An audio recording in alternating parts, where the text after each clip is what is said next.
नमस्कार। आप सबका हार्दिक स्वागत है। स्टैंडर्ड 8 लेसन 2 दूसरा पाठ का हम आज अध्ययन करेंगे। दूसरा पाठ का नाम है बिलस्य वाणी न कदापि में श्रुता।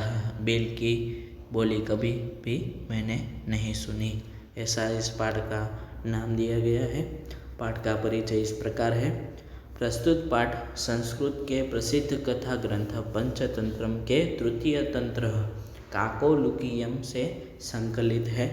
पंचतंत्र के मूल लेखक विष्णु शर्मा है। इसमें 5 खंड है जिन्हें तंत्र कहा गया है। इनमें गद्य पद्य रूप में कथाएं दी गई है जिनके पात्र मुख्यतः पशु पक्षी है। पाठ के बारे में थोड़ी आपको मैं जानकारी दूंगा। ये पंचतंत्र नामक ग्रंथ है जिसके रचयिता विष्णु शर्मा है।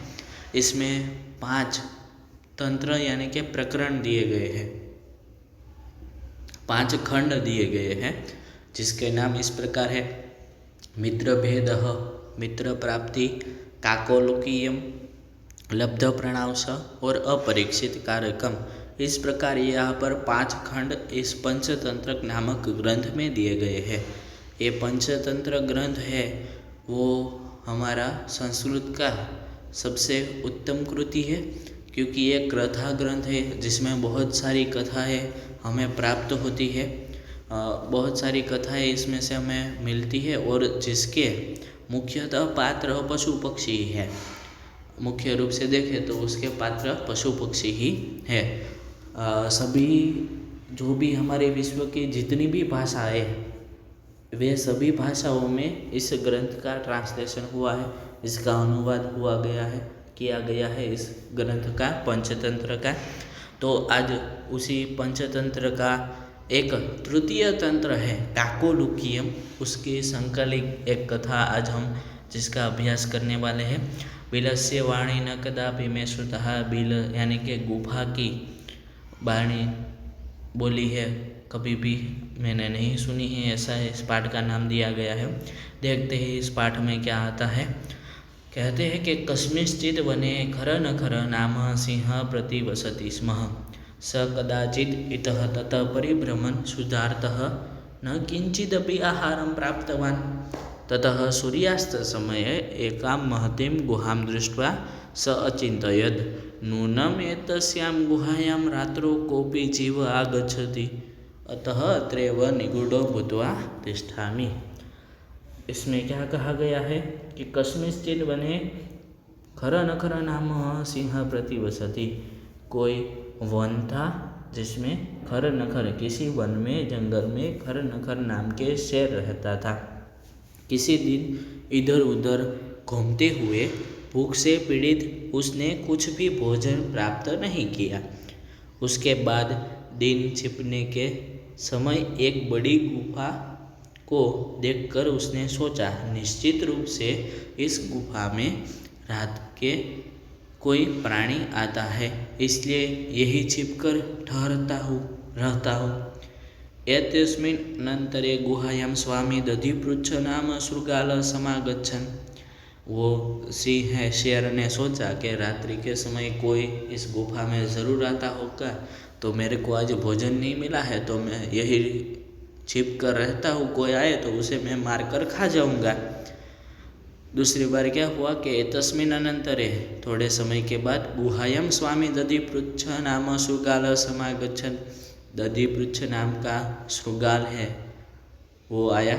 स च यावत् पश्यतिं तावत् सिंह पद पद्धतिं गुहायां प्रविष्टो दृश्यते न च बहिरागतः।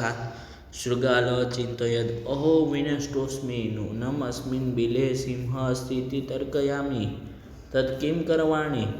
एवं विचिन्त्य दूरस्थारवं कर्तुमारब्धः। भो बिलः किं न स्मरसि यन्मया त्वया सह समयः कृतोऽस्ति, यदाहं बाह्यतं प्रत्यागमिष्यामि तदा त्वं माम् आकरिष्यसि। यदि त्वं न आह्वयसि तर्हि अहं द्वितीयं बिलं यास्यामि। वो शृगाल है वो बहुत ही चालाक था, तो उसने गिदड़ हम जिसे बोलते हैं वो बहुत चालाक था, तो उसने क्या किया, देखिए इसमें कहा गया है कि इसी बीच गुहा का स्वामी दधिपृच्छ है। दधिपृच्छ नामक गीदड़ आ गया और वह जहाँ तहाँ तक देखता वहाँ तक उसे शेर के पैरों के निशान गुफा में गए दिखे और बाहर आए नहीं दिखे। गीदड़ ने सोचा, अरे मैं तो मर गया, निश्चित से ही इस बिल में सिंह है, ऐसा मैं सोचता हूँ, तो क्या करूँ। ऐसा सोचकर दूर खड़े होकर आवाज़ कहना शुरू कर दिया, अरे बिल, क्या याद नहीं है जो मैंने तुम्हारे साथ समझौता शर्त किया है कि जब मैं बाहर से वापस आऊँगा तब तुम मुझे बुलाओगी। यदि तुम मुझे नहीं बुलाती है तो मैं दूसरे बिल में चला जाऊँगा, ऐसा उसने कहा।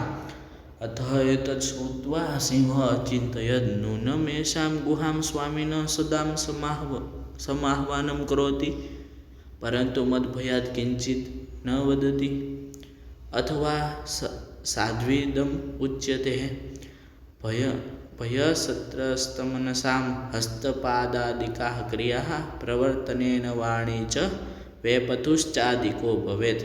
क्या हुआ कि इसके बाद यह सुनकर शेर ने सोचा, निश्चय से ही यह गुफा अपने मालिक का सदा आह्वान पुकारती होगी, उसे बुलाती होगी, परंतु आज मेरे डर से कुछ नहीं बोल रही है। अथवा ठीक है, यह कहते हैं भय से डरे हुए मन वाले लोगों के हाथ और पैर से होने वाली क्रियाएं ठीक तरह से नहीं होती है और वाणी भी ठीक काम नहीं करती है, कंपन घबराहट भी अधिक होती है। तद अहम अस्य आह्वानं करोमि एवं स बिले प्रविशति मे भोज्यं भविष्यति। इत्थं विचार्य सिंहः सहसा शृगालस्य आह्वानम् अकरोत्। सिंहस्य उच्चगर्जनं प्रतिध्वनिनां सा गुहा उच्चैः शृगालम् आह्वयत। अनेन अन्येऽपि पशवः भयभीता अभवन्। शृगालोऽपि ततः दूरं पलायमानमिव अपठत्। क्या हुआ कि तो तब मैं इसको पुकारता हूँ, इस तरह वह बिल में प्रवेश करके मेरा भोजन शिकार बन जाएगा। इस प्रकार सोचकर शेर ने अचानक गीदड़ को पुकारा। शेर की गर्जना की गूंज प्रतिध्वनि से वह गुफा जोर से गीदड़ को पुकारने लगी। इससे दूसरे पशु भी डर से व्याकुल हो गए। गीदड़ भी वहाँ से दूर भागते हुए इस श्लोक को पढ़ने लगा। उसने ऐसा कहा, अनागत य कुरुते सशोभते सशोच्यते यो न करोत्यनागतः वनेत्र संस्थस्थ समागतः जरा बिलस्य वाणी न कदापि में श्रुता। उसने क्या कहा कि जो आने वाले कल का आगे आने वाली संभावित आपद का उपाय करता है वह संसार में शोभा पाता है, और जो आने वाले कल का उपाय नहीं करता, आने वाली संभावित विपत्ति के निराकरण का उपाय नहीं करता, वह दुखी होता है। यहाँ वन में रहते मेरा बुढ़ापा आ गया, परंतु मेरे द्वारा मैंने कभी भी बिल की वाणी नहीं सुनी।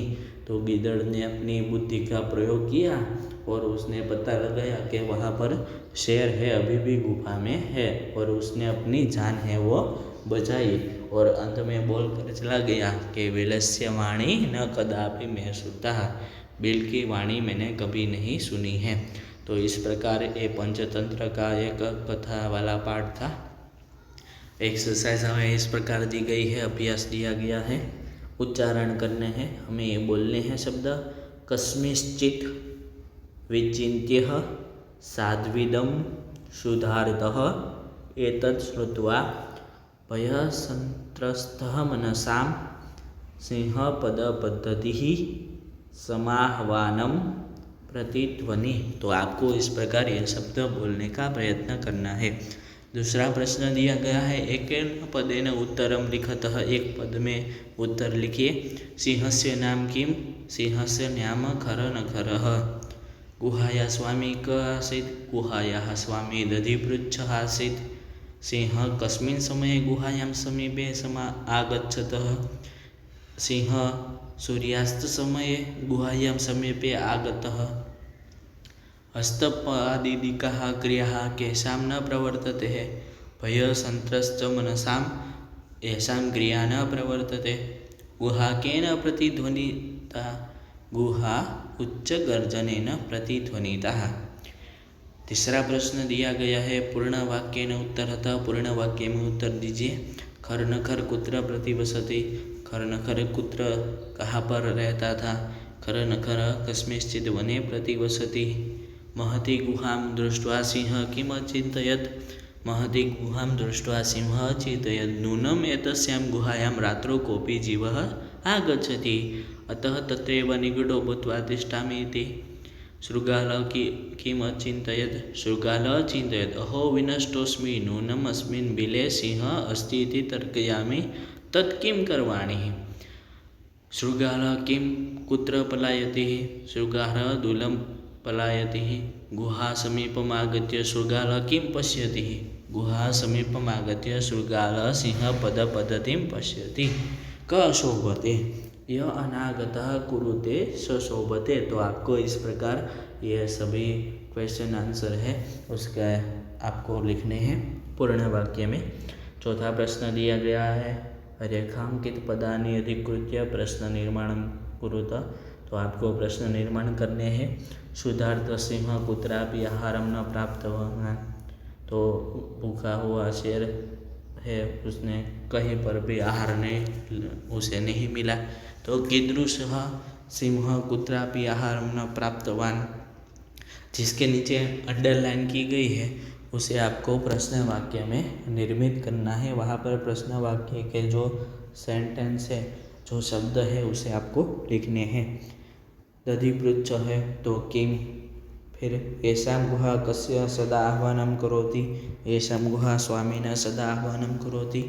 भयसंत्रस्तः मनसः हस्तपादिकां क्रिया न प्रवर्तते, भयसंत्रस्त मनसां कीदृशः न प्रवर्तते। आह्वानेन शृगालेन बिले प्रविश्य सिंहस्य भोज्यं भविष्यति, आह्वानेन शृगाले कस्मिन् प्रविश्य सिंहस्य भोज्यं भविष्यति। तो इस प्रकार आपको प्रश्न वाक्य है उसके निर्माण करना है। 8वां प्रश्न दिया गया है घटना क्रमानुसारं वाक्यानि लिखत, वाक्यों को घटना के क्रम अनुसार लिखिए। तो आपको जो पहला वाक्य है उसे लिखना है।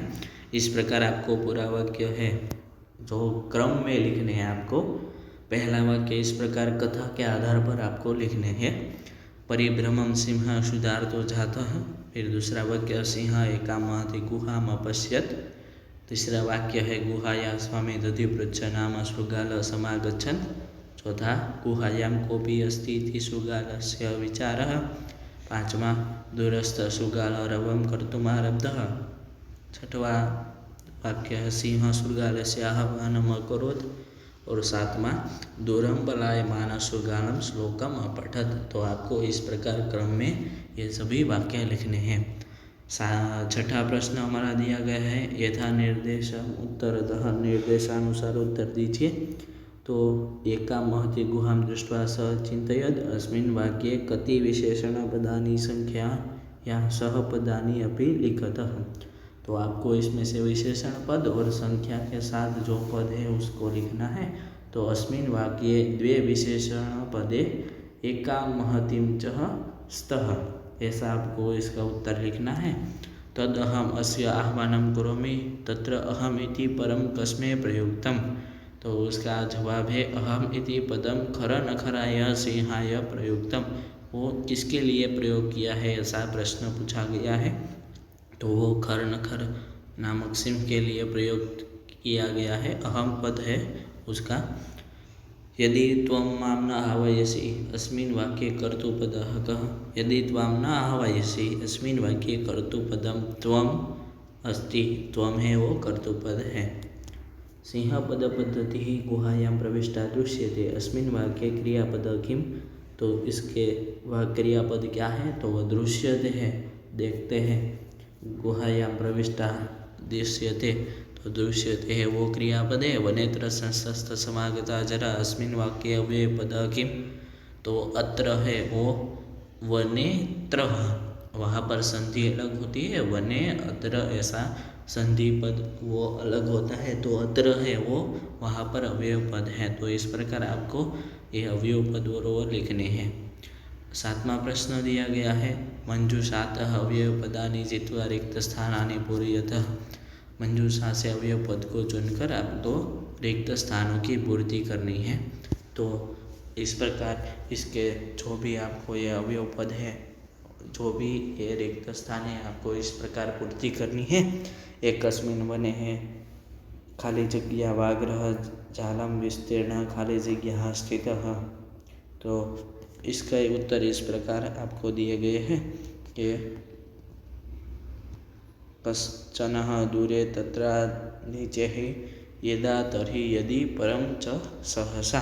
तो इस प्रकार आपको ये पूरे का पूरा जो वाक्य है, जो आपको फकरा दिया गया है, उसको आपको इस प्रकार है उसकी पूर्ति करनी है। ठीक है, तो इस प्रकार आपकी उसकी पूर्ति कर आपको लिखना है। तो यहाँ पर हमारा ये दूसरा पार्ट है वो समाप्त हुआ। फिर मिलेंगे। Thank you.